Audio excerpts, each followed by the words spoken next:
Hello and welcome. This is RaceSpotTV and this is 60 Plus Racing Adventures, the iRacing League for drivers 60 years of age or older. Season by season, strength to strength, there's become more divisions to 60 Plus Racing Adventures, from the open wheeler category then into NASCAR GT4, and this is GT3 at Daytona. An exciting race ahead of us as we bring you live coverage on RaceSpotTV. David Haynes with Ron Horns, and what an exciting track. It looks absolutely gorgeous, and we know at a racetrack like this to expect close racing. Yeah, I'll tell you what, when you think about Daytona, David, you think of how photogenic of a facility this place is, but it also produces some absolutely brilliant racing as well. I may be a little bit biased as the American on this show, but I adore the Daytona road course. Probably the best road oval track in the entirety of the world. The only track, as far as I'm concerned, that really comes close to it would probably be Charlotte. Daytona, an absolute stunner of a track, and it is synonymous with American sports car racing, both on an amateur and professional level. So I have a feeling that this race that we have coming up is going to be really, really fun.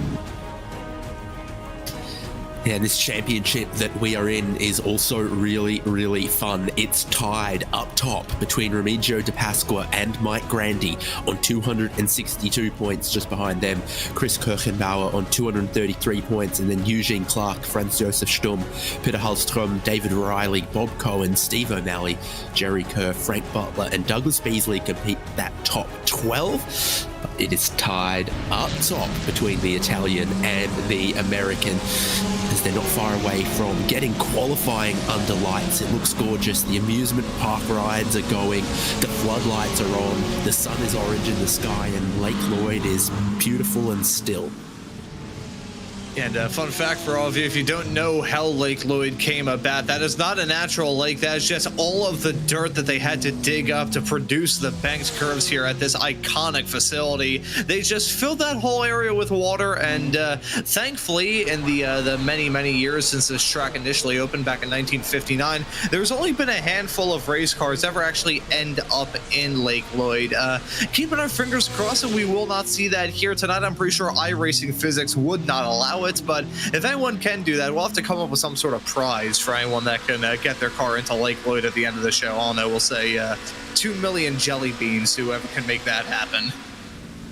It's Florida. You dig a hole, Mother Nature's going to fill it with water, and then if there's a body of water, Florida's going to fill it with alligators. I think that's typically how it works. So there's a couple of key challenges around this circuit.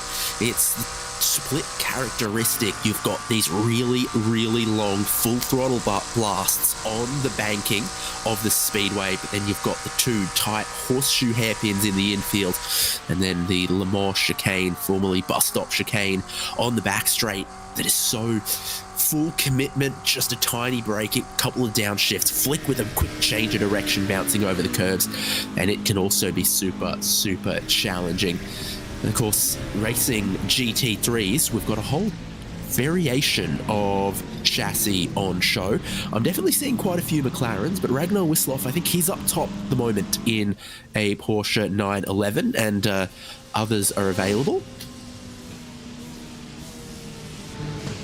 Yeah, I gotta say, there is one driver that I'm very interested to try and figure out what kind of race car they're racing in. It's actually our RaceSpotTV colleague, Mr. J.R. Gregory. I'm gonna look through to see right now. I would be shocked if he was racing in anything other than a Porsche, and as it turns out, of course, he is running in a Porsche. I know he owns a Porsche in real life, and is actually one of the drivers in the Porsche Club of America broadcast that you can catch from time to time here on RaceSpotTV. There he is in that flying line racing car. JR and I actually got to be on the call for the Radical Esports Cup later on this afternoon here on RaceSpotTV. So nice to see him out here on the racetrack with a fabulous series, a fabulous event, and another round from this championship that I have a feeling is going to throw many curveballs these racers' way. You know, Daytona is a track that a lot of these racers know, but at the same time, a track that many of these racers can be familiar with can also throw a little bit of unpredictability out there as well. There is such a thing in the world of motorsports as being too comfortable with the track.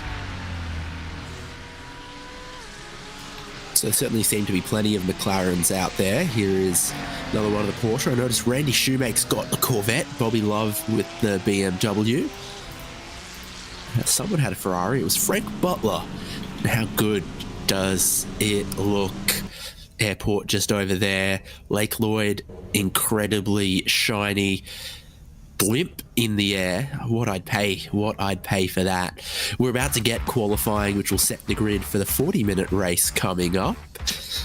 And we'll see if everyone rushes out on track or if they wait a little bit in this 10-minute session where you get 2 flying laps, leaving pit lane and immediately going to be in search of some tyre temperature, I would think. Yeah, that is certainly going to be important here at Daytona. Here to every single year come time for the Rolex 24 every January here in Florida, that the tire temperature is so vital. You know, Florida, it is not a cool state. I'm pretty sure the main reason why I wouldn't want to move there, well, mostly because of the bugs, and secondly, because I'd be turned into a puddle upon about 5 minutes of being out in the Florida sun. But under the lights, it can get very cool in sim. I believe it's May 15th in sim, so the conditions kind of reflected in terms of the temperatures. Currently looking at about 68 degrees Fahrenheit for the ambient temperature. Now, it being RaceSpotTV, I do want to get the conversions up to let you all know that 68 degrees would work out to be about 20 degrees Celsius. Bit on the cool end to be sure, and just in case there's any scientists tuning into this broadcast as well, that works out to 293 degrees Kelvin, but rather cool for the track conditions here, David. And outside of that infield section, not really a whole lot of space to build up a lot of tire temperature. So if you can get to weaving, heading through the high banks and heading down the straightaways, that could help you out a lot, especially in a qualifying session with only 2 laps allotted to these competitors. Kelvin is absolutely my favourite. Leif Hellberg with the slowdown penalty on his outlap. You've got to be careful that you don't go and damage your car, ride it off before you've been able to build up that tyre temperature heading into your first flying lap. Let's see who's going to be one of the first to come around and begin a flying lap here of the Daytona International Speedway road course. 5.7 kilometers, but you get through it quickly because you spend so much of it on the speedway and at high speed, but you've got to slow down, brake down in a second gear for Mike Grandy, washing out just a little bit wide, and his tyres were not there. That's lap 1 in the bin for Mike Grandy as he's pushed too hard, too early in the Corvette.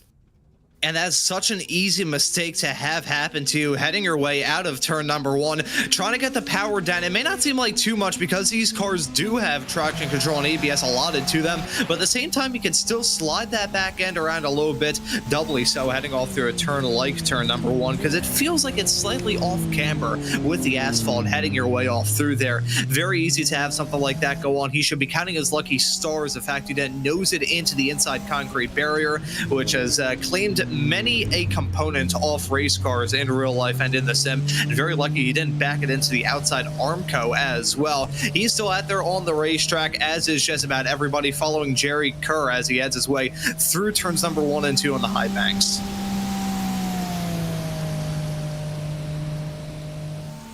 Yeah, this is one of the first lap times that we're going to see as well. When you've got 2 laps from qualifying, you typically think you've just got to bank a safe lap on your first and then push harder on the second.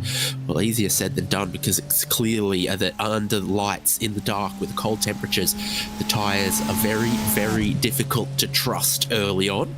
Jerry Kerr just tidily negotiating the bus stop, and then it's flat out just going up through the gears all the way around Speedway 3 and 4 and onto the front straight of the world's center of racing. First times come in, Richard McClure to the top, Randy Shoemake bumps him, J.R. Garrett Gregory into third, Roberto Catalano, Leif Hellberg, and then Jerry Kerr went 6th for the moment there with a 147. Russ Addy jumping to the top with a 145 flat before Ragnar Wisloff brings in a 144.7. Now's the time to really uncork all of your performance on lap number 2. And now we saw a little bit of that practice session right at the start of this broadcast. So it's not a one-to-one comparison, to be sure, because of the much warmer track conditions and a lot better sight considering they weren't running under the lights at the time during practice. But the practice times saw a vast majority of the field in that 144 bracket, except for the top four of Ragnar Wilsoff, Richard McClure, Remigio De Pasqua, and Mike Grandi were all able to jump into that 143 barrier. Of course, in this qualifying session, much different track conditions, so may not see that, but it is a slight indicator as to what to expect here this afternoon.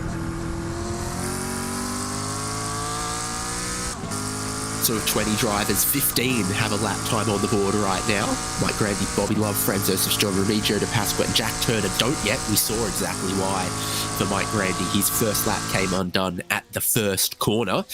Richard McClure has been lighting up the sectors on this one in the Porsche. Now, Ragnar Wisloff with the Porsche is currently on top in this session. But based on how lap number 2 is going, I think McClure could at least temporarily go to the top here.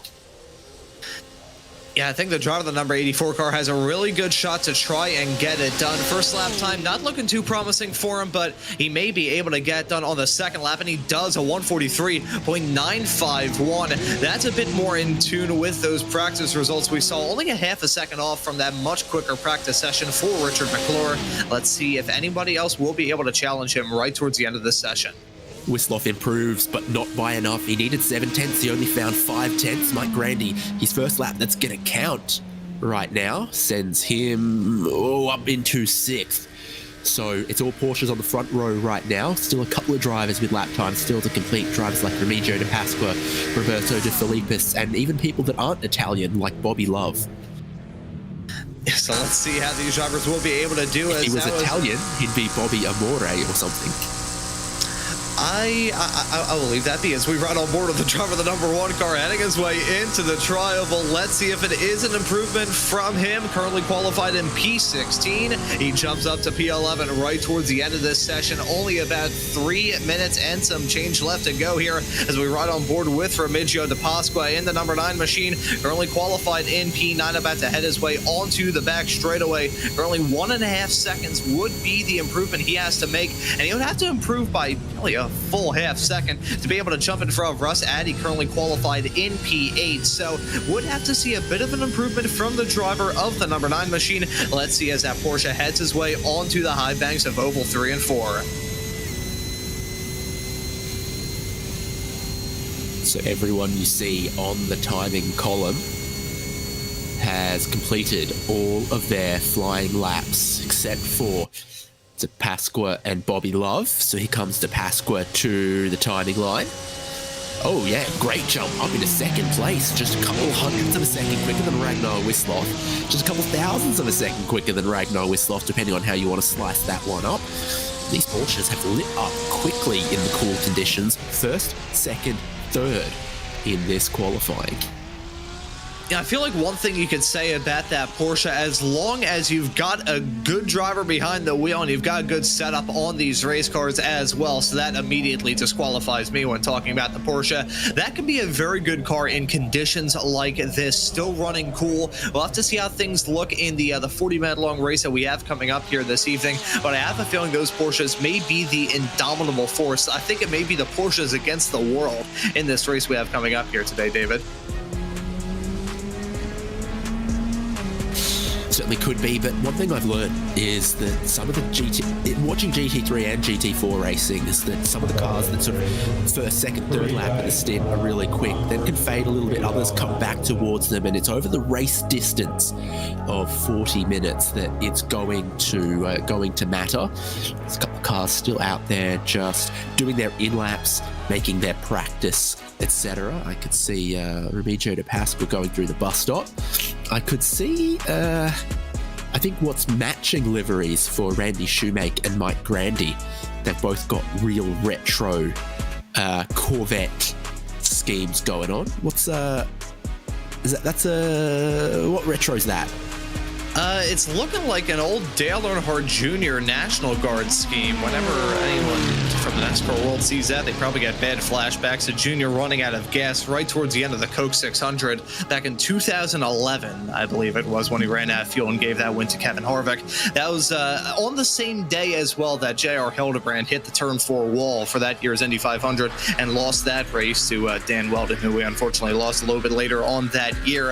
I forget the number, though, in terms of the statistical anomaly that happened during that year's Motorsports Christmas, as many of us like to call it, with both National Guard cars losing it in 2 of the 3 big races that day in moments heading through the final corner. I believe that is the flashback that we just saw there from that number 7 machine of Randy Shoemake.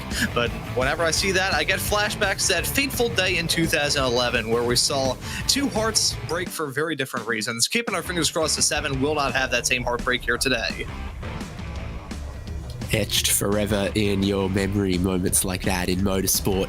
Qualifying's done. We'll get to forming up behind the pace car and checking out the grid. 40 minutes of racing ahead of us. Richard McClure is on the pole position, but he shares that front row with Remigio de Pasqua. Ragnar Wisloff starts out of 3rd, and there's Randy Shoemake in 4th. Todd Scholl is in 5th with Ricardo Alita in 6th. Mike Grandy, 7th. His first lap didn't go the way he wanted in qualifying, but lap 2 was a fair time to put him on the 4th row of the grid alongside JR Gregory. Russ Addy is in 9th, and Roberto Catalano, BMW there in 10th, then Roberto De Filippis and Franz Josef Stumm, 11th and 12th. Pierre Benetz, Leif Hellberg, Eugene Clark, Jerry Kerr, Chris Kirkenbauer, Frank Butler, the highest placed Ferrari there in 18th, Bobby Love 19th, and I did not see Jack Turner in qualifying. I do not see Jack Turner on the grid. Don't know if we're going to have Jack Turner.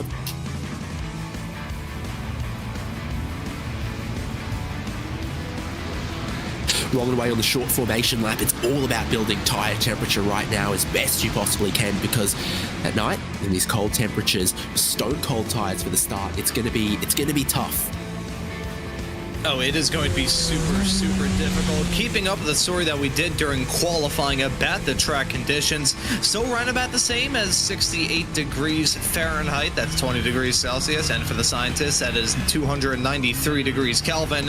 It's not looking very good in terms of the track conditions. So come time for the start, especially in that run up down into turn number 1, right at the very beginning of this race, I think there's one word to describe, actually 2 words you could use to describe it. I think the genteel word would be sketchy. The not so genteel word would be terrifying. It's going to be a tough run for these racers, especially on that first lap. But I'm expecting a good race. It's going to be a challenging one for these racers. Really looking forward to seeing what this 40-minute night of racing action has in store. Pace car's about to pull in, green flag's about to wave, and the clock is about to be on the inside of the front row, putting the power down at Daytona. Remigio de Pasqua on his outside, being caught napping just a tiny bit. Ragnar Wisloff looks down the inside, but everyone's got cold tyres, cold brakes, descending off the banking and onto the road course, the infield at turn 1. Around the outside, not a bad start there actually from Mike Grandy. Him and Randy Shoemake getting away well. The Corvettes representing on home soil into the first horseshoe, looking around the outside, big braking zone, trying to build tyre temperature through those brakes. Oh, no traction.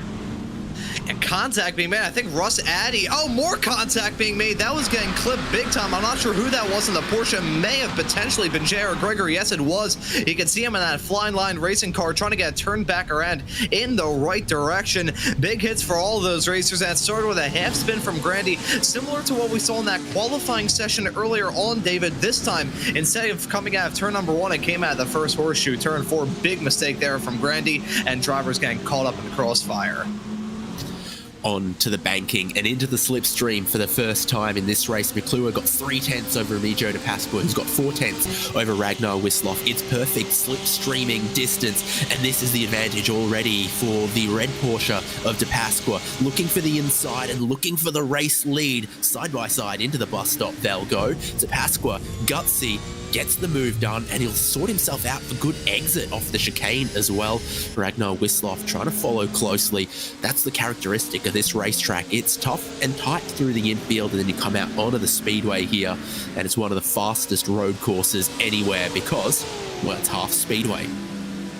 Yeah, that's the thing about Daytona. It feels like two completely different racetracks baked into one. You go through the high banks, and it feels like a modern-day racing facility. You go through the infield, and it feels like you're just driving around some random person's backyard. It is a track of two completely different styles, two completely different halves, but that's part of the reason why we absolutely love it. That final chicane, though, as you raced a couple of moments ago, Dave, as we take a look at Russ Addy making that call to come down pit lane, that old McLaren F1 Vodafone tribute scheme on that McLaren, missing one key portion, and that is the front bumper. Big moment coming out of turn number 4, getting caught up in that moment involving the number 12 of Mike Grandy, who's also come down pit lane along with J.R. Gregory. But no, that final chicane was probably the most important corner around this racetrack. If you get a good run coming out of there, especially on that last lap, you're going to be golden. If you pick up a slowdown heading off through there, you are going to be in for a world of hurt. So De Pasqua runs a little bit wide through turn 7. This is a look at, Frank Butler, the only Ferrari in the race, ending way off track as he caught a little bit of the curb on the exit of turn 1. There's Mike Grandy, no traction and apparently no brakes either. Oh yeah, you can see J.R. Gregory. Literally no brake lights the whole time. Yeah, I think I did see a little bit of braking there.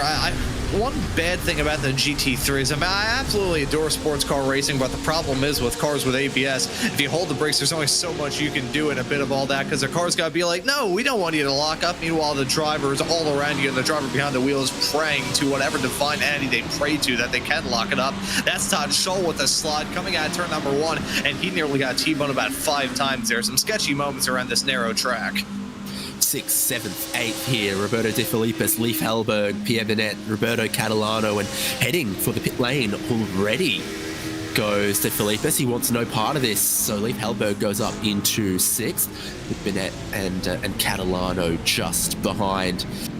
De Pasqua held on to the race lead. McClure sat in 2nd place, and Ragnar Wisloff's playing the long game in 3rd.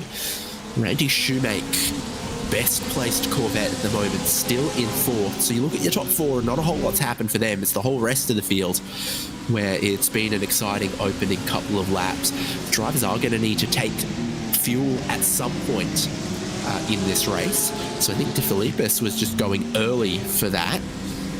See if that works out, and a few others for damage that they had sustained. Bobby Love, J.R. Gregory, Russ Addy, Mike Grandy, etc. Again, De Pasqua a bit wide coming out onto the banking, and what do the drivers behind elect to do? He's running high up against the wall, then he comes down towards the apron. Yeah, and let's look at him riding on board with that driver, the number 84 car, heading his way onto the back straightaway. Not really pursuing that slipstream too terribly much, just pulling out a little bit. Really going for a move down into the Le Mans chicane is about as ill-advised as you can get. So totally understandable that these racers trying to save up their run, make sure that they aren't side by side. Anybody who goes side by side through there, they'll probably turn their race cars into very expensive lawnmowers heading off to that part of the track. Side by side is about as bad of an idea as you could possibly have. But these racers keeping it clean and keeping it smooth up at the front and trying to break away to form their own little pack. I think they've been able to do that quite well up to this point. As the number 7, your current P4 runner of Randy Shoemake, holds on to a 1.6 second gap between himself and your race leader, the number 9 of De Pasqua. And then you have to go back nearly another 2.5 seconds to find the 088 car of Ricardo Alita. Well, thinking about the championship coming into this race, De Pasqua and Grandy were tied on points. Now De Pasqua leads and Mike Grandy's back in 19th as Jerry Kerr. Acura struggling through the bus stop. Still low grip conditions and a really bouncy ride across the curbs there for the mid-engine car. This for the race lead. De Pasqua just a little bit wide through the Western Horseshoe, cutting underneath him. Richard McClure looks like he'll go back to the race lead. Still side by side though for the left-hander. And De Pasqua holds on to this race lead, but our top 3 have almost never been closer. Oh, and I think we may have another side-by-side fight going on here as we ride on board there with the number 30 of Ragnar Wilslov. I thought he was going to go for a move as we got back onto the banking, heading off through Oval 1 and 2. That on the road course configuration for us here this evening is turn number 8. Thought I was going to see that, but they thought better of it. Jerry Kurz make that call to come down pit lane to repair some of the damage and some of the stuff on that number 199 car. But at the front of this field, it is still nose-to-tail action. DePasqua holding on to that lead right now, but I feel like these racers are flying closer and closer to the sun with every passing lap. I feel like it will only be a matter of time before we see a racer try and throw a haymaker at one another. So McClure gets closer than we ever thought we needed to see to the Porsche's diffuser. A little bit of bump drafting going past the start-finish line. McClure stays in second. DePasqua holds the inside for turn number 1. Wislov sits a couple of car lengths back off this battle. Discarded tyre rubber beginning to build up offline there, and McClure gets into it somewhat, drops half a second back off the race lead. Randy Shoemake just losing grip of the slipstream a little bit. He could work well if he got that back in 4th place. So let's see if he will be able to make it work. Still a lot of time left to go in this race. 32.5 minutes left on the board of this 40-minute long race. It's been a very exciting first few minutes. Let's see how the rest of it goes as we take a look in a moment involving Leith Hellberg. He's currently involved in a nice little pack running in P7. No, this is live. Stands right now. Has just gone up into 6th ahead of Leith Hellberg, Berto Catalano in 8th, and then Franz Josef Sturmier, Gene Clark completing the top 10. So Bennett making the move. Yeah, at first I thought this was a replay, but no, it is live action as they head their way out of the infield section. Heading off through turn number 7, that hairpin-ish corner, I feel like that is an okay overtaking opportunity. I want to ask you this, David. Moves heading off into turn number 7, right before the high bank, still have a lot of slipstreaming left to go. Do you think moves off into there are really a smart idea for these racers, or do you think they should probably hesitate against going for something like that?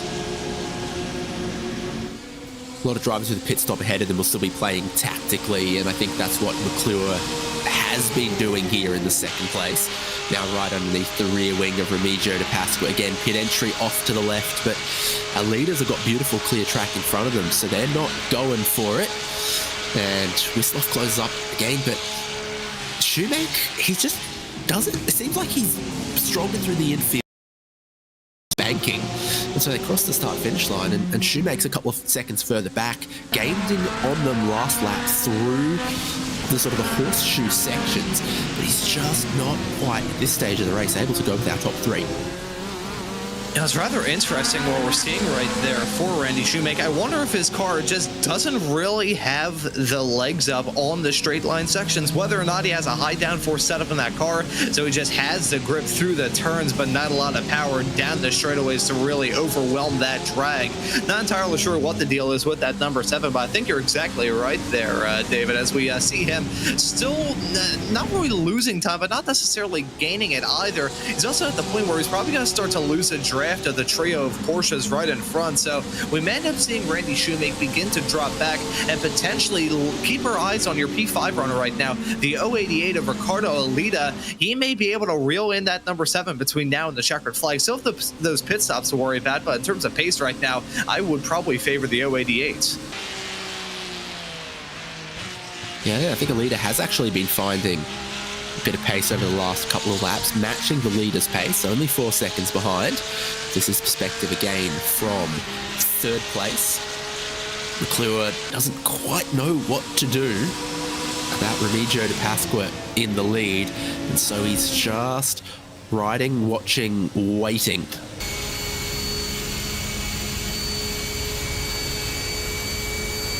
Just see the slipstream train at the front of the field, trying to lock in the coattails of that number 9. Then when they finally get off into the turn, that's when we start to see all these racers begin to run totally different lines. I always find it fascinating the run up into turn number 1 at Daytona, the various different tactics that the drivers use heading off into there. As we take a look, that's not going to work for Roberto Catalano. He's going to drop down that BMW, runs wide down into turn number 1, right as I was talking about the quirks and features of that section of the track. He loses out some time, loses out some pace, and he's now feeling the pressure from that McLaren, the number 34, Franz Josef Stump right behind. This is the five-way fight in the top 6 from 6th. So Franz Josef Sturm in that 9th spot. Pierre Bennett just starting to get away a little bit. Roberto Catalano was incredibly optimistic in one of the only BMWs that we're seeing today. Didn't quite give him ultimate driving performance in that case. Sturm in one of the McLarens seem to be finding their strength the longer this race goes on. In the hands of Alita, Bennett, Hellberg, etc. I think unfortunately there in that moment that we saw, that's Richard McClure going off the track. He went off through the chicane. One of the top runners in this race in that Porsche going to have a massive hit heading off through the Le Mans chicane. I think that's a front bumper missing off that Porsche as well. Yes, it is. So McClure going to get taken out of contention with a big moment down through there. He was running in 2nd place. Now he's had a big crash. And trying to avoid all of that, Leif Hellberg actually cut the bus stop, had a slowdown penalty. That's what's costing him some spots. That's why Franz Josef Sturm has shot past him. 100% expect that we're going to be seeing McClure come towards pit entry as well. Should be within the window to make that stop. Or maybe he doesn't know how much damage he's got on that Porsche. So this is what happened. He was in 2nd, behind Remigio de Pasqua leading. First part, it doesn't turn right, so he turns left down into the corner, perhaps loses the rear a little bit, and just doesn't change direction to the right. Big impact. Yeah, I think that was a classic case of a GT3 slide where no matter what you do, you could do every single combination of throttle, brake, steering, clutch. Doesn't matter what you could do in a slide like that, the result will be the same. You're going to end up in the wall. And that was a massive impact there for the number 84 of Richard McClure. That's going to take him out of contention. He's now down in pit lane. I believe he's actually exited the pit stall, at least according to our graphics. He's stopped in terms of the pit lane timer, but either way, McClure with a huge moment heading off through there. Yeah, he has actually exited the pits, so he's still definitely down for the count when it comes to the battle for the race win. But in the grand scheme of things, he's still in this race, which, hey, talk about the power of an iRacing fast repair. If it wasn't for that, pretty sure that 84 car would have been completely totaled. Difficult to estimate the total time loss for McClure. He has come out still ahead of some drivers that stopped early in this race, like Gregory and Jerry Kerr and Bobby Love. It's also created a bit of a gap between 1st and 2nd place. Ragnar Wisloff no longer right in the slipstream of race leader Remigio de Pasqua. Getting a breakaway looked impossible, but now it seems like it could be possible for de Pasqua. Then Pierre Bennett went up into 5th place with McClure dropping down. Catalano taking that BMW into 6th. Hellberg's got dramas through turn 1. Extensive damage to the back of his McLaren. I wonder, did Eugene Clark pick up a little bit of damage and all that as well? Very clunky ride as Hellberg tries to get it spun back around in the right direction. He's going to be a bit of a sitting duck as we take a look at this moment. Very similar to what we saw a little bit earlier on. Oh, that was oh so close. I think that was actually a little bit of contact there with himself and the number 73 of Eugene Clark. Let's run on board with him. Backing up, bang. Okay, so I don't think it was any sort of major thing for the 73, but did at least briefly rip off the rear bumper of that car of Leif Hellberg. That spun around. Yeah, you can see. Actually, no. Eugene Clark, I think he had his rear bumper taken off of that as well. His rear bumper pops back on, so popped off like a misshapen Lego and then snapped back together like it's magnetized onto the car. Not entirely sure what happened there. I'm not a physicist, so I can't necessarily explain it, but either way, the result's still the same for Hellberg. He's dropped down. I believe he's actually towed back to pit lane as well. A new fastest lap of the race for Ragnar Wisloff as he does close the gap down to race leader Remigio de Pasqua. A bit of a then there were two situation, and he's hauling even more in the slipstream this lap around. Could it go even quicker? You bet it could. 143.5, but it doesn't count as the fastest lap of the race. He's been a bit naughty with the track limits somewhere, but the stopwatch still says he's closer to the lead than he was 2 laps ago. These two are now leaving Randy Shoemake behind. 1.5 second gap between Shoemake and Alita. Could become a battle for the podium there as well if Ricardo Alita can find a little bit more pace. 40-minute race, so we're about a minute and a half away from the half distance, which might see a flurry of pit stops. Yeah, when we get into that pit cycle, I think everything we've known about this race probably gonna get cranked up then some. I think we're gonna start to see these racers really throw haymakers at each other as we get closer and closer to that pit window opening. May start to see this battle up in the front begin to flare up as a 30 of Ragnar Wilsloff and Remigio De Pasqua. We haven't really seen these two racers squabble up at all throughout this race, but as we are rapidly approaching upon that halfway point and do have those pit stops to worry about as well, may see that battle flare up. May also see the one flare up involving Randy Shoemaker in the 7 machine, your current final podium runner right now, and Ricardo Alito. We've been keeping tabs on that slowly but surely. You can see him there heading off into the bus stop chicane. Could get a brief little glimpse of them as we saw the leaders head off through the Le Mans chicane. But right now, the gap is certainly closing between these racers, probably closer now than it really ever has been. Alita still slowly but surely reeling him in as that 7 of Shoemaker, I'm not really sure exactly what the deal is. I think he just does not have the legs up on the straightaways at all, and it's just bleeding time through the flat out sections. Peak speeds for your top 5: 288 for De Pasqua, 286 for Ragnar Wisloff, 287 for Randy Shoemaker, 287 for Ricardo Alita, and 289 for Roberto Catalano in the BMW. Pierre Bennett coming into the lane looking for his crew. Everyone's pit stops have been about 12 to 15 seconds. Sherry Kerr's was just a tiny bit longer. Pierre Bennett gets underway and you blink and then 10 or more seconds of fuel will be in the car and he'll roll away after it's still going 15-ish seconds. So I gotta wonder what sort of orders of the day may come from these racers once we have those pit stops to worry about. Probably just going to be fuel. I mean, Daytona is not one of those tracks where you're gonna see these tires just get completely shredded. Track temperature is still looking rather cool at 68 Fahrenheit and 20 C, and it's not the bumpiest track in the world. There's certainly parts of it that are rather choppy, but outside of that, these tires are probably going to be rather all right come time for the end of the stint. So it looks like fuel will just be the order of the day. Let's see who's going to be able to get that done as well. David, I'm sure you can attest to this as much as I can. The amount of races we've probably done in our respective broadcasting careers where it's only a fuel pit stop and then somebody has a slight miscalculation and either puts too little in or puts way too much. You can have both cases of that happen. Approaching the halfway point, Ragnar Wisloff's going to pit first, so Remigio De Pasqua stays out in the race lead. Wisloff had closed that gap down and now goes to take his pit stop. 11 laps completed, 12 to go is the estimation right now in this race. Ricardo Alita also follows Ragnar Wisloff in. Randy Shoemaker stays out. So this could be a little bit quicker than the 15 seconds that we saw for Bennett. Car stays down on the ground. Even if you took new tyres, you simply wouldn't have enough time to warm them up and get the advantage out of them, and that is pretty rapid from Wisloff, just over 12 seconds. Long pit exit here, got to stay on the pit limiter speed all the way around the inside of turn 1. Yeah, that's the thing about this pit exit. You don't get off the limiter until those green cones right there. It is so agonizing.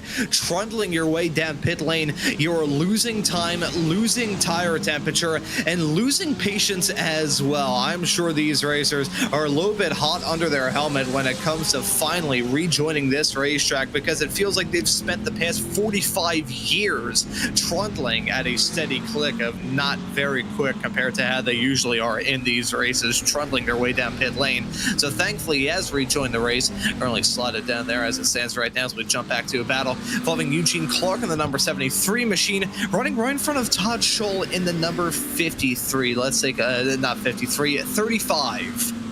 I'm not sure whether or not my eyes just played a trick on me, my brain played a trick on me, or what, but that is a 35 of Todd Scholl, currently chasing down the 73 of Eugene Clark. There's a battle for 5th, and you can see the gaps as it's gone on over the past couple of laps. Todd Scholl obviously had a pretty costly spin earlier on.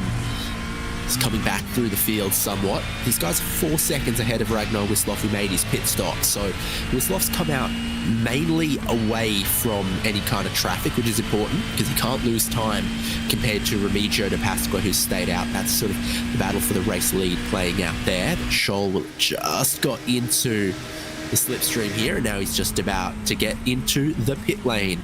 Got to slow it down in time. A challenging pit entry from so much speed, 280 k's an hour. You've got to get it down to 88, which is a number of miles per hour, probably 55.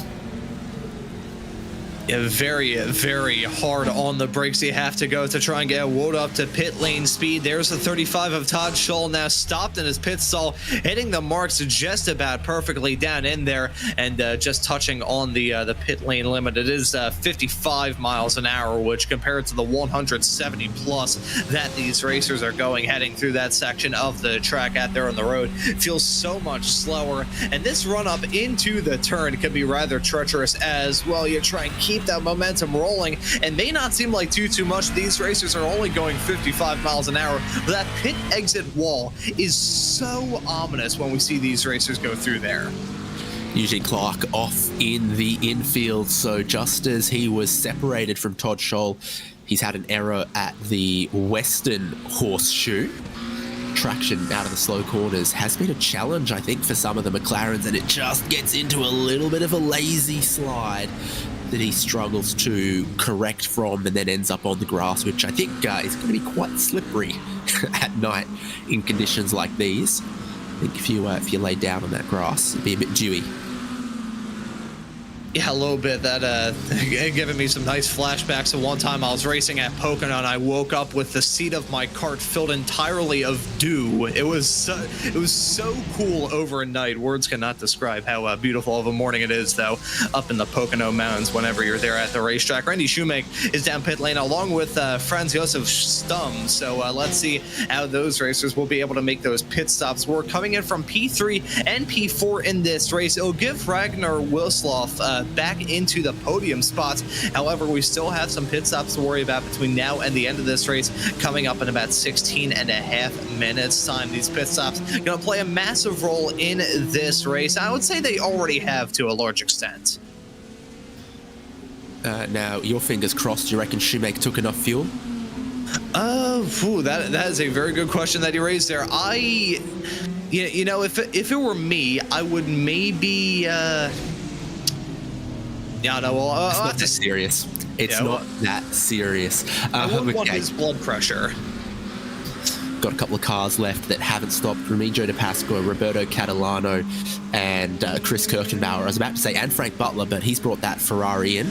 Roberto De Filippis and Pierre Benet have both made their stops. Benet had quite a longer one, so now he's got a bit of work to do if he's going to gain some of these spots back. Kirchenbauer, just up the road, hasn't stopped, so that's another position that De Filippis and Benet will eventually get.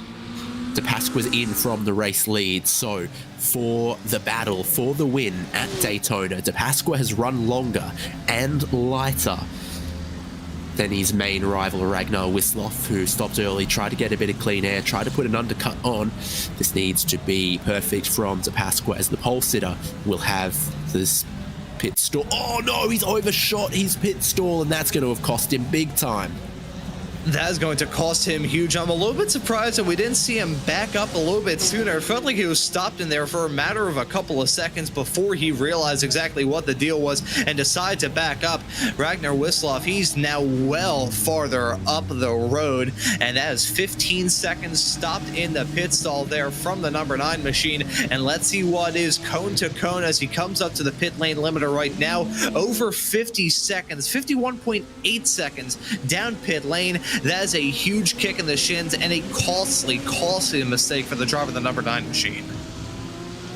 Now over 10 seconds behind Ragnar Wisloff, so that has absolutely torpedoed Remigio de Pasqua's hopes of winning this race. But as things stand right now, it would give him the championship lead if he finished second, with Mike Grandy running down in 18th still at the moment, as Chris Kirchenbauer rolls out of the pit lane. Now everyone has made their stops and the big moves of the race. Drivers like Russ Addy, who's +4 and could make another one.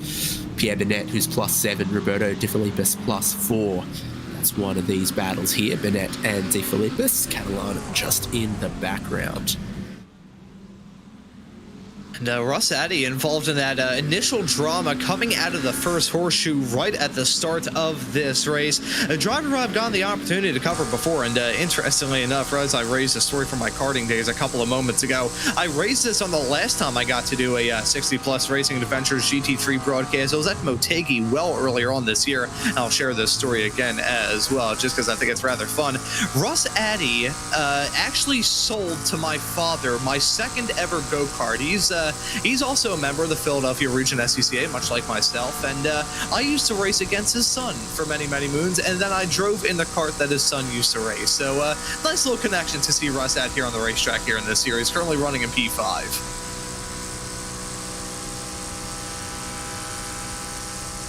Frank Butler is going to be the first person to make a second stop. He had just pitted. Don't know entirely what that's about for Butler.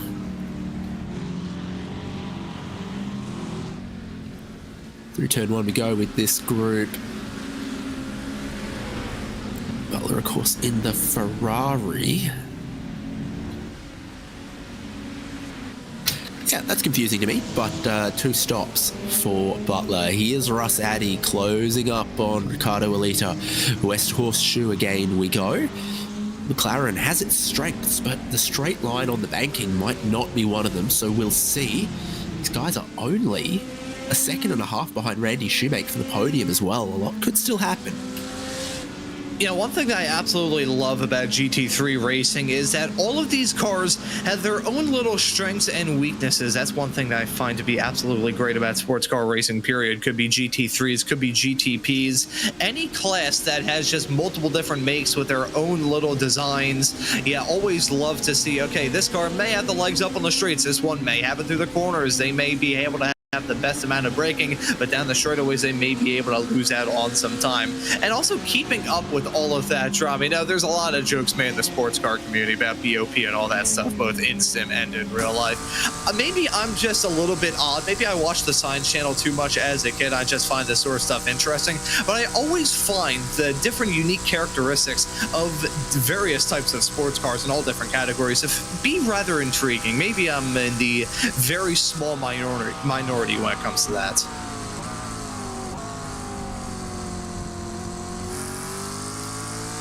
So here's Russ Addy, 2 car lengths back through turn 1. Didn't seem like straight line performance completely favoured him. His last lap is on the timing column, pretty identical to Ricardo Alita, but both of them 2/10 quicker than Randy Shoemake. Remigio de Pasqua not making any margin on Ragnar Wisloff, who's leading this one right now.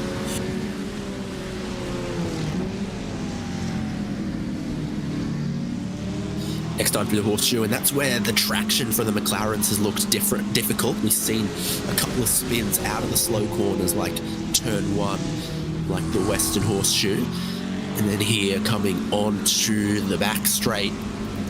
I think Alita's almost close to getting in that slipstream. I reckon you feel it at about this distance. I think you probably could at this point in time. It's not a whole lot between these racers as we've got them in the camera shot heading our way down the backstretch off into the Le Mans chicane here in a couple of moments' time. I think Alita, that may be a saving grace for him. Let's just wait and see how things are going to work out in the final 10 minutes of this race. Still a decent amount of laps left for these competitors to try and tackle this racetrack and figure out whether or not they could get some more spots. You know, considering the point that we are in this season, David, I think getting a couple more points, it may not seem like a whole lot on paper, but getting a couple spots that can make a huge difference when it comes to these drivers' respective championship fights, whether it be battling for the higher up positions or just clawing back after a somewhat disappointing start. I think these racers are still going to put quite a lot of importance in getting some moves done. So let's see who's going to be the first to turn up this wick in this soon-to-be 3-car battle. goes yet further in the favor of the drivers in 4th and 5th places. They take 0.6 of a second out of Randy Shoemake on the lap just completed, and that margin comes down to just 1 second. There's Mike Grandy getting out of the way, not in the fashion that I think he would like. And here through the infield, Shoemake almost put another 10th or so on Alita. 3rd, 4th, 5th, closing up in these final couple of laps. Same can't be said for the gap between 1st and 2nd. Yeah, at the front of the field, Ragnar Wisloff is just driving off into the sunset, now holding on to an 11.5-second gap. But for the final podium spot, it is going to be very intense in the run-up to the line. I gotta wonder if these racers are going to decide, okay, I want to get some moves done just in the braking zones, or whether or not we're going to see any of these racers put all their chips in the basket of just having a run-up to the line. You can get it done here at Daytona. Seen plenty of photo finish in all different kinds of categories here at Daytona. And we're not even just talking about the stuff on the 2.5-mile quad tri-oval. So I think we may end up seeing at least one driver decide, you know what, I feel like my best shots and the opportunity to say, hey, I've got this spot and there is no way to counter it, is just in the run-up to the line. It is a long blast from the exit of the Le Mans chicane all the way through to that start-finish line there. So I think we may end up seeing at least one racer throughout this field in their own little battle decide, you know, I'm just going to try and put all my chips in that basket, wait for the run-up to the finish.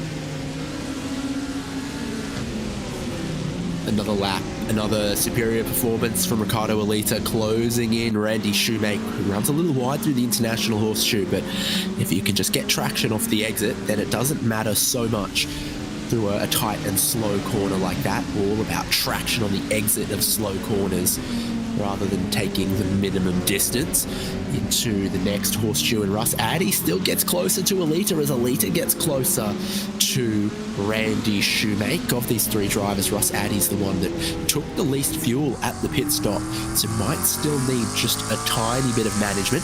He's in the slipstream right now, which could help him. It's promising for Alita, 0.7 back and closing on a podium spot.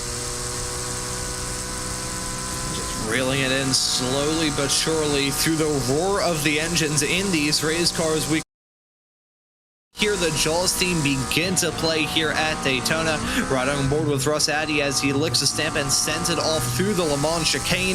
This version of iRacing's Daytona really a bit more terrifying than it is in real life nowadays. They have the asphalt shoulders on either side of it heading off through there now because of the changes that NASCAR wanted to make after some rather violent collisions involving the grass and cars going airborne through there. But in the sim, you still got the grass, and grass and race cars do not work together. That's not a good pairing. It's not like peanut butter and jelly. It's like peanut butter and explosives.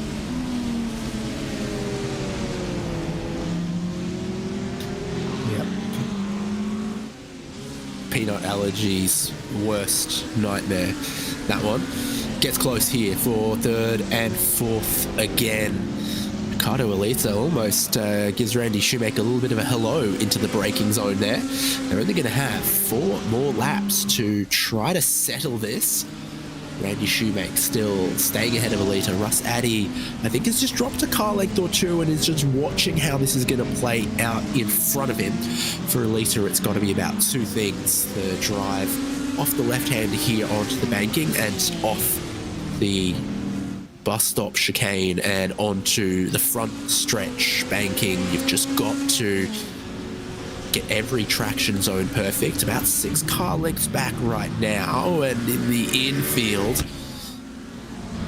things are not going well for Richard McClure. Oh, he's going to lose out to Todd Scholl here as well. Yeah, I was going to say, he was running off on the inside part of that turn. I believe that's a moto layout that he was running on there, but he's going to lose out on that spot, going to drop down to the final position inside the top 10. Ragnar Wilsloff, he's running all by his lonesome up at the front. He's probably checking his email at this point in time as we take a look at that moment for Richard McClure. Loses it heading off through the second horseshoe. Very similar to moments that we have seen for racers all throughout tonight. The track conditions still rather cool for for these racers as we get to the very end of it, remaining about the same as they were in qualifying, and it's been a consistent factor all throughout tonight's broadcast here. David, oh, here comes a dive into turn 1. Looking for a podium spot, Riccardo Alita thinks he can outbrake Randy Shoemake, but he can't make Shoemake blink.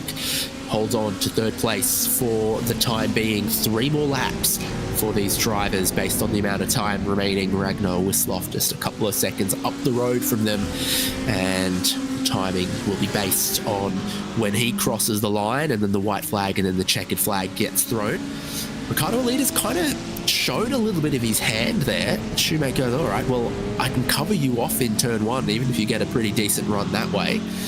And for all this talk that I heard about the straight line performance of the Porsche, the Corvette seems to be holding on. I gotta wonder for Randy Shoemake whether or not the front 3 that were pulling away from him and basically making it seem like he was standing still a little bit earlier on, whether or not he just had a worse setup than the 2, whether or not those drivers farther up the road were running such a low downforce setup to try and get the legs up down the straightaway remains to be determined.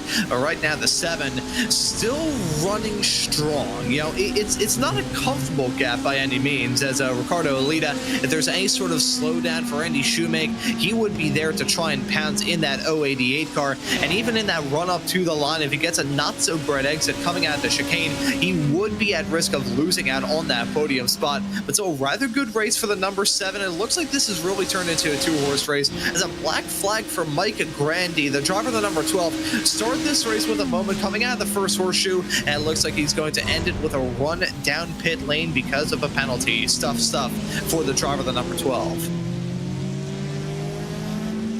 That looks like it would be the 14 incident point drive through for Mike Grandi. We've seen him off the road a couple of times, and I suppose 14 can add up pretty quickly. Riccardo Alita had a really strong straight line run and elected to stay behind Shoemake that time. So what if he's decided actually it will be last lap out of the bus stop chicane? This is Mike Grandi. Yeah, well, he's eaten a little bit too much of that. That's one off track, and then hang on, no. Riccardo Alita has gone off the road. Randy Shoemake holds on to 3rd. Russ Addy goes up into 4th, and Pierre Bennett and Roberto De Filippis have both gone through as well. So for Alita, yeah, the kink. Oh, and a big hit into the Jersey barriers there on the inside, losing it. I think he may have potentially clipped a little bit of grass on entry. It looked like as he headed his way off through the turn, just no rear end responsiveness at all for that 088 car. As we take a look at that slide of Tokyo Drift, if you would, doesn't end like it would in the movies, as I don't think the movies ever showed a scene of a car slowly but surely ending up in the inside concrete wall. But for Riccardo Alita, that's going to be a big moment for him, dropping him out of that battle for the podium spot. It's going to be a nice relief for Randy Shoemake, but for the 088, that's going to be a very frustrating mistake. You got Roberto Catalano, who's picked up a slowdown penalty through the chicane. He was just closing in on Pierre Bennett and Roberto De Filippis, but he'll have to drop back. They're going to all see the white flag this time. And, is that a bit short on fuel for Roberto De Filippis? He only took 12 seconds, and now coming to the white flag, he's heading back into pit lane.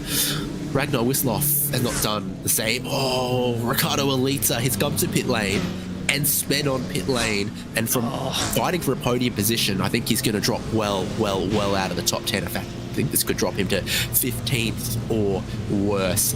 Time's about to run out, but Ragnar Wisloff has already seen the white flag, started the final lap of the race. This is Alita on pit entry. Too much speed. Yeah, I mean, I am not advised to give my own personal technical analysis as to what may have happened there. I think, unfortunately, for the 088 of Riccardo Alita, I think it's give a damn broke. I think that's what happened there. So here comes Ragnar Wisloff. Spent the first half of the race in close contacts with McClure and Remigio de Pasqua. They were doing the typical Daytona slipstreaming situation. Wisloff elected to pit early, get clean air. raced quicker than De Pasqua, had a tidier pit stop than De Pasqua, and Ragnar Wisloff will win the GT3 race of 60-plus racing adventures at Daytona. Remigio De Pasqua will take second place and the lead of the Drivers' Championship, and Randy Shoemake, all the pressure that he sustained in this final stint, he holds on to put a Corvette on the podium. And absolutely fantastic stuff, though. Dominant performance from Ragnar Wisloff. He certainly had his fair share of good luck throughout this race, but hey, you got to have a smattering of everything. You got to have a good strategy, good race car, good driver, and some good luck on your side to be able to get the job done as the fireworks explode here at Daytona. It'll be a 14, nearly 15-second gap for him at the very end. Here may be a photo finish involving Richard McClure and Tom Scholl right across the line, less than a tenth of a second between those two for P7 and P8. That was some brilliant stuff as they ran up to the line. A couple of cars left to see the checkered flag. So this, after a late splash and dash, Roberto De Filippis comes across in 11th. Got Eugene Clark behind him. All more dramas for Jerry Kerr, unfortunately, and there's big damage on his Acura at the chicane. We've seen this happen a couple of times to a couple of drivers. Bobby Love goes around him. Leif Hellberg is missing, someone's missing a whole heap of bits off their cars. So there are some wounded GT3 cars trying to make their way to the checkered flag. No headlights. Yeah, no headlights would be a tough thing in these circumstances. I'm getting bad flashbacks to the end of the Petit Le Mans last year where the Cadillac was running right at the very end of it without headlights. Thankfully, this track is a lot better lit than Road Atlanta. That's still got to be a rather terrifying end, but he does cross the line, going to end up classed in P14 at the end of that race, I believe, for the driver of the number 42 car. But overall, a very solid race here at Daytona, it must be said here, David. McLaren's still shedding a couple of pieces as it crosses the checkered flag, and now everyone but Jerry Kerr has, but I think his spot is locked in as the last car on the lead lap. Fastest lap of the race goes to Ragnar Wisloff. The race win goes to Ragnar Wisloff. The championship lead goes to Remigio De Pasqua in second place. Randy Shoemake on the podium ahead of Russ Addy, Pierre Benetz, Roberto Catalano, Richard McClure, Todd Scholl, Franz Josef Stum, and J.R. Gregory completing the top 10. Roberto De Filippis in 11th after needing to make a second emergency stop. Eugene Clark in 12th. Bobby Love in 13th. Chris Kirchenbauer in 14th. There'll be a toss-up between Ricardo Alita and Jerry Kerr, who gets scored last car on the lead lap. I think it will go Jerry Kerr and Ricardo Alita. So I think that will actually update the other way around. And Leif Hellberg just off the lead lap, Mike Grandy 2 laps down, Frank Butler 5 laps down, and Jack Turner didn't start the race. Let's see who wants to talk to us. A couple of them want to talk to us. Race winner Ragnar Wisloff joins us. A typical slipstream fuel strategy race. The first half, very, very close with the other drivers. The second half, just driving to the gaps in the relative. Yeah, that's pretty much it. I know Rick and Remigio how wide they can make their cars, so I thought, well, I'll let them get at it and just keep a little bit of distance, enough to save a bit of fuel. And then when I caught up with Remigio, then I pitted and just hoped and prayed that he didn't pit on the next lap, and he didn't. So it worked. And we did see a good couple of variations of cars in this race. So a couple of McLarens, a couple of Corvettes. There was one Ferrari in there. Yeah, that's good. Yeah, that's good. And it's we normally use the high downforce sprint setup for all of the cars, but for this race there was an iRacing setup which they use in the IMSA fixed, and that evens the the playing field between the cars quite a lot. So I see, two Porsches, then a Chevy, then McLaren, then a BMW, then another Porsche. So that's very good. I thought it was nice to see such a mix. That's very good. It's not like that when we race with a high downforce. Then there's a much bigger split between the cars. And it was absolutely beautiful during qualifying. Did you get to appreciate that sunset at all, or were you completely focused on the racetrack? During qualifying, wasn't it dark when we qualified? It changed. I thought that was before the race. I thought it was going to be no time movement at all. It said, sun 0x, but then. No, I didn't. No, I look at the track. I'm sorry, David. A lot of old fellas with big boats in Florida. That ever tempted you? Big boats, yes. Florida, not so much. Actually, I have a history working in Florida for 2-3 years in Tampa. That was a beautiful place. I sailed there too, and it's nice to sail when it's winter here, and it's nice and temperate in Florida. But I think I'll stick to my old habits in Norway. And one of just a couple of iRacing tracks here at Daytona where they set off fireworks to celebrate your win. So here, Sebring, that must be extra motivation. Absolutely. So that's good. And, same thing they do in Singapore for the night race for F1. That's also this huge fireworks. And maybe is it Jeddah where they race at night as well? So yep, we feel just like the big boys. Fantastic! Congratulations, Ragnar, and we'll catch you around. Yeah, can I just say, David, I think you're going to speak to Randy, but I just wanted to say how good it was to see Randy back with us. He's been absent for a while. He hasn't forgotten any of his old tricks, so very good to see him on the podium today. Well done, Randy. Thanks, Ragnar. And we will go straight to speaking with Randy Shoemake. Ron is with him. Yeah, and Randy, welcome here into the broadcast booth. P3 at the end of this race here at Daytona. How about you talk us through it? Bless Ron, no one would have ever expected it. It's been several months since I've raced road courses, so it's a surprise. I can imagine it was a bit of a surprise for you. Running here at Daytona, it's a track that we see a lot of GT3 racing at. I want to ask you about your personal experience running here at Daytona and all types of machinery, because it's a track that I feel like a lot of people have either seen a bunch of in real life or just got a lot of opportunity to run in the sim.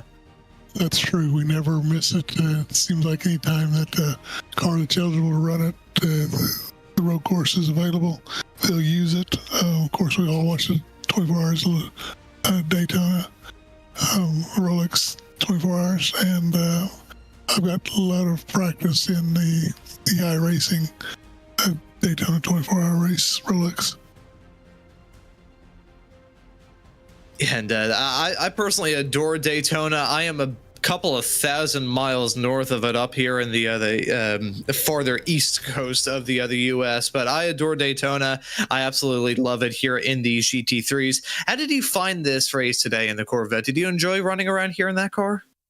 I love the Corvette. It's the only GT3 that I own, so I don't have to make choices when we run for tracks. Like I said, it's a great track. I think the car is wonderful. I heard the guys discussing it today, and except for it being not turning well in the long cold tires, it was balanced and it came in, and I was shaking so bad when I was driving. I didn't know if it was my Parkinson's or excitement, but I was, again, very fortunate. Well, pretty good race for you here today at Daytona. Walking away at the end of it all with P3 here in this race, Randy. We'll let you go and celebrate the P3. Thank you for joining us here in the broadcast booth, though. Always good to have a chat with these drivers at the end of this race. Ron, thank you, Hugo and David, for hosting the race, and we appreciate your help. I'd like to tell my wife thank you. She is such a supporter of mine, has been urging me to get back into the sim, and Ray Chin for getting it all put together and allowing me to build a race today. But y'all have a great day, and thank you so much. And thank you as well for joining us in the broadcast booth, man. Well done, the P3. Thank you, sir. Great to hear from some of our podium after 60 plus racing adventures, GT3 League at Daytona. Great racing for all involved, and it's such a unique thing, this league, for drivers 60 years of age or older. Well done to our podium once again. Ragnar Whistler from Ijo de Pasqua and Randy Shoemake. I've been David Haynes alongside Ron Mowens and Hugo Lewis in the production. It's been our pleasure with RaceSpotTV to bring you this race, and we can't wait to see you again soon.